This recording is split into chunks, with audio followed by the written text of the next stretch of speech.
మీరు లోబడకండి. మీరు తెలుసుకోవాల్సింది అతని అరాచకత్వానికి, అతని వినాశనానికి మీరు బలి కావద్దని మిమ్మల్ని అందరినీ నేను సవినయంగా మనవి చేసుకుంటున్నాను. మరి ఇప్పుడు మనం చూస్తే ఈ చీఫ్ లిక్కర్ ఏంటది జే బ్రాండ్ అని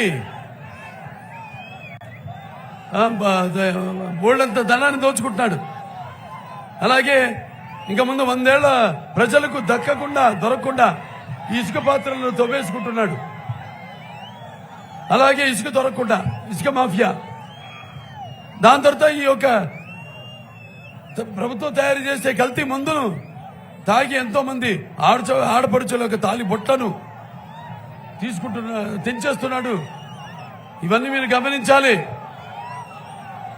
అతను సిద్ధమన్నాడు, మనమేం తక్కువ కాదు, మనం కూడా సిద్ధమే. ఇవన్నీ కూడా గమనించి మరి యువత ఇవాళ ఉద్యోగాలు లేక వలసపోతున్నారు. ఇవాళ ఎలా ఉందండి పరిస్థితి? ఇక్కడే కాదు ఎక్కడికి వెళ్ళినా కూడా, బెంగళూరు వెళ్ళినా, హైదరాబాద్ లో వెళ్ళినా కూడా అదే పరిస్థితి. కావాలని ఇదంతా ఒక కుట్రగా జరిగింది.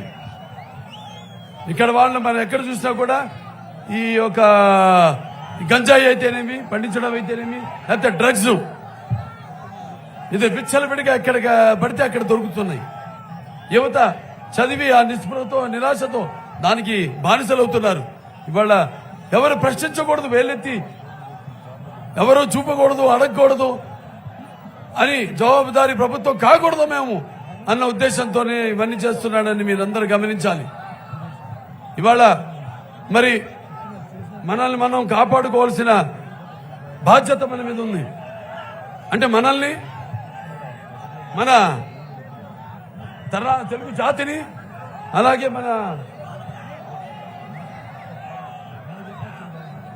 భావి తరాలను కాపాడుకోవాల్సిన బాధ్యత ప్రతి ఒక్కరి మీద ఉందని మీ అందరికీ తెలియజేసుకుంటున్నాను.